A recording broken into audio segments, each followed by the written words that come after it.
कोशिश करेंगे। देखिए क्रिकेट है और अप्स एंड डाउन चलते रहते ज़िंदगी में, लेकिन ये क्रिकेट एक ऐसा गेम है कि आपको पता है कि यहाँ सारे ज़्यादातर जो प्लेयर्स होते हैं वो एक जैसे ही होते हैं, और इसमें अगर आप परफॉर्म करें, क्योंकि पाकिस्तान का इतना बड़ा टूर्नामेंट है, जाहिर सी बात है हमारे अपने लड़कों को भी इससे फ़ायदा है, तो इंशाल्लाह उनके सामने जितना परफॉर्म करेंगे उतना हमारे लिए अच्छा है।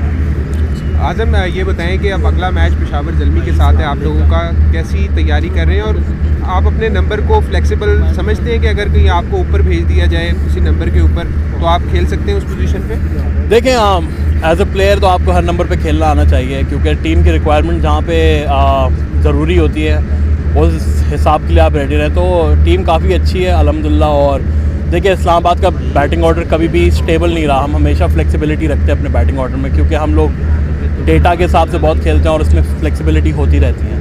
तो टीम में तो जाहिर सी बात है, जब आपको टीम के लिए खेलना हो तो ये चीज़ें आपको मैनेज करनी पड़ती है। आज हमने देखा है पिछले मैचेस में, 2 मैचेस में जिस तरह की इस्लामाबाद की स्ट्रेटजी ऑल अटैक जाने पे वो बैकफायर की है, 138 और 144 की है।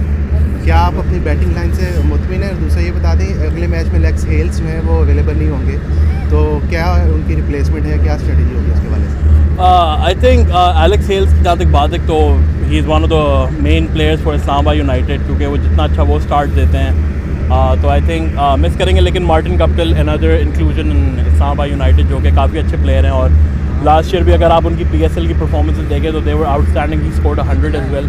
तो कोशिश करेंगे कि जिस पॉजिटिव माइंडसेट के साथ इस्लामाबाद यूनाइटेड खेलती है उसी माइंडसेट के साथ खेलें। और बाकी दूसरा सवाल आपका क्या था?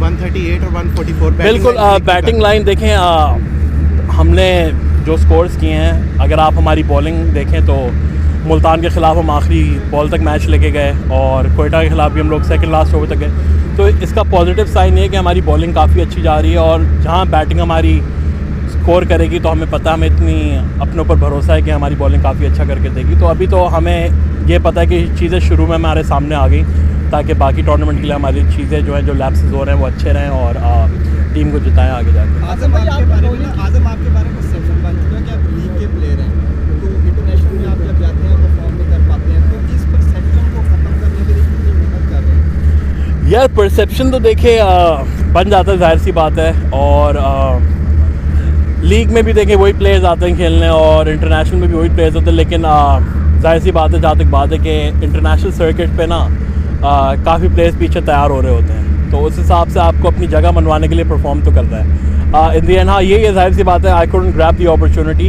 बट इंशाल्लाह अगर फ्यूचर में कभी मुझे चांस मिलता है तो कोशिश करूँगा कि पाकिस्तान के लिए परफॉर्म करूँ, क्योंकि इसमें मतलब I do want to play for Pakistan, क्योंकि उससे बड़ी प्राइड आई थिंक हो नहीं सकती किसी क्रिकेटर के लिए कि अपनी कंट्री को रिप्रेजेंट करे।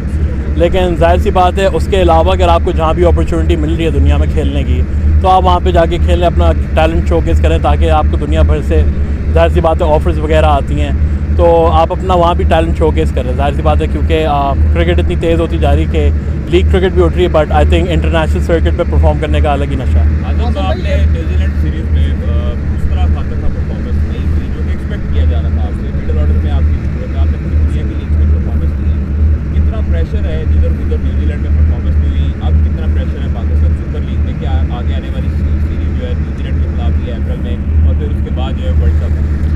हाँ सर, देखें ये सारी चीज़ें फ्यूचर में, अभी जो प्रेजेंट मोमेंट है वो ये है कि PSL है, तो मैं हमेशा से अपने इंटरव्यूज़ में कहा है कि मैं फ्यूचर के बारे में ज़्यादा वरी नहीं करता, क्योंकि जो चीज़ प्रेजेंट में मेरे सामने मौजूद है पहले मैं उसके बारे में सोचूं, फिर मैं आगे जाके सोचूंगा कि क्या चीज़ हो सकती है, क्या लैप्सेस हैं, क्या चीज़ें चल रही हैं। क्योंकि PSL आपको पता है एक प्राइम टूर्नामेंट है हर डोमेस्टिक प्लेयर के लिए, और वो चाहता है कि मतलब एक जब से PSL स्टार्ट हुई तो काफ़ी यंगस्टर्स का एक ख्वाब होता है कि हम PSL खेलें, तो हमें वो चीज़ जब मिल रही है तो आई थिंक हमारा भी ये काम बनता है कि हम उस पर पूरा उतरें। आज़म की बात ये बता दिएगा कि नसीम शाह के होने से इस्लामाबाद यूनाइटेड की ये कम्फर्ट जोन है, मतलब कितना क्या यार, नसीम शाह आपको पता he is one of the biggest superstars of Pakistan right now, और हमें खुशी है क्योंकि देखें नसीम शाह अगर यहाँ पर आए हैं तो इसका मतलब it's a long term goal with him. तो कोशिश यही होगी कि नसीम को जितना कंफर्टेबल रखा जाए, जितना उन्हें यहाँ पे मज़ा आए खेलने में, ताकि क्योंकि अगर नसीम के भाई भी हैं, नसीम भी है, तो हमें काफ़ी मज़ा आ रहा है उन तीनों के साथ। तो बाकी तीनों माशाल्लाह से बहुत ही अच्छे हैं और बहुत अच्छे से रहते हैं। तो इस्लामाबाद यूनाइटेड भी काफ़ी कंफर्टेबल है इन तीनों के साथ, क्योंकि हमारे अंदर ईगोज़ नहीं है। हम हमेशा ये कहते हैं कि हमारी टीम एक ऐसी टीम है कि हमारे यहाँ सीनियर जूनियर वाला कोई रोल नहीं है। आप अगर यहाँ पर आए तो आप इतने अच्छे हैं कि आप दुनिया के बेस्ट को कम्पीट कर सकते हैं यहाँ पर। आज़म भाई, आपने मोहम्मद हफीज़ ने कहा कि हम जो आज़म को टारगेट दिया है कि फिटनेस के हवाले से, क्या उसके ऊपर काम कर रहे हैं? जाहिर सी बात है, आगे अगर खेलना है तो काम तो करना है। यही है। आज़म, आप हाई रिस्क प्लेयर हैं, आप जैसे प्लेयर हैं, आप रिस्क ज़्यादा लेते हो, जो ज़्यादा रिस्क लेगा ऑफकोर्स अटैम्प्ट करेंगे तो उस पर आउट होने का भी ज़्यादा लगता है, लेकिन कितना अंडरस्टैंड करने की ज़रूरत है। और आप खुद इतना फ्रस्ट्रेट होते हैं कि लोग आपकी अटैम्प्ट को ज़्यादा नहीं देख रहे होते, आपकी उस अटैम्प्ट का अनसक्सेसफुलनेस को ज़्यादा देख रहे होते। तो जो हाई रिस्क प्लेयर होता है उसका ज़्यादा चांस नहीं होता है कि वो आउट ज़्यादा होगा। तो ये चीज़ को किस तरह आप एक्सप्लेन करेंगे इस पोजीशन को?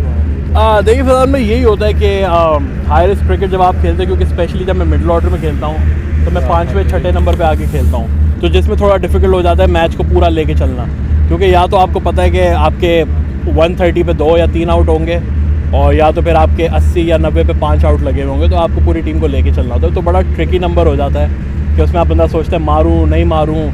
लेकिन अगर आप मतलब अभी मैं अपने स्टार्ट बहुत गौर से देखता हूँ, तो अभी पिछले साल मतलब इस साल के जो स्टार्ट्स हैं तो उस हिसाब से मैं T20 के जो टॉप प्लेयर्स हैं मिडिल ऑर्डर के, उनके बीच में खड़ा हो रहा हूँ। लेकिन क्रिकेट इन दी एंड यही है कि इसमें फेलियर रेट ज़्यादा है। अगर फेलियर रेट कम होता तो कितने लोगों की 100 सेंचुरियाँ होती। आज़म, PSL में आपकी अभी तक कोई लंबी इनिंग्स नहीं आई, जो कि हम एक्सपेक्ट कर रहे हैं कि आज़म एक लंबी इनिंग्स 3 तो मैच हुए। तो दूसरा कि मोइन भाई से इस हवाले से भी मशवरा करते हैं आप, क्योंकि जब आप आउट होते हैं तो डेफिनेटली फ्रस्ट्रेशन होती है। और सेकंड पे अभी सर वेब से भी आपने कुछ मशवरे लिए थे, तो उन्होंने पावर हिटिंग के हवाले से आपको मशवरे दिए थे या कि इनिंग्स बिल्ड करने के हवाले से? देखिए अबू से बात होती रहती है, but in the and he is with a different team right now. तो जाहिर सी बात है वो मतलब एज अ फादर तो वो सिखा देंगे, but as a mentor with a different team वो जाहिर सी बात है वो चीज़ें आप नहीं पूछ सकते उनसे, क्योंकि आप एक दूसरी फ्रेंचाइज की तरफ से खेल रहे हैं। बाकी काफ़ी वो मदद करते हैं अगर जब क्रिकेट से ऑफ होती है, टूर्नामेंट से ऑफ होता है। बाकी सर्विव एब्सोल्यूट लेजेंड, और उनके साथ बात करने का वैसे ही मज़ा आता है, क्योंकि जब भी वो PSL में आते हैं तो PSL की एनर्जी बहुत ज़्यादा ऊपर चली जाती है। अच्छा आज़म, ये बताइएगा कि इस PSL के अंदर कोई ऐसा आपने नया टैलेंट देखा हो जिससे आप इंस्पायर हो और आपको लगता हो कि ये फ्यूचर में पाकिस्तान के लिए खेल सकता है? कोई यार उबैद शाह मुझे बहुत पसंद आया, क्योंकि मैं उसका अंडर 19 वर्ल्ड कप पूरा मैंने उबैद शाह का देखा है। हुनैन शाह भी काफ़ी अच्छे हैं, क्योंकि उनके साथ मैं सारी डोमेस्टिक क्रिकेट खेला हूँ इन 2 सालों में। तो आई थिंक ये 2 भाई हैं जो मुझे लगता है इंशाल्लाह अल्लाह ने चाहा तो ये पाकिस्तान को काफ़ी सर्व करेंगे और हाईली टैलेंटेड है। Thank you.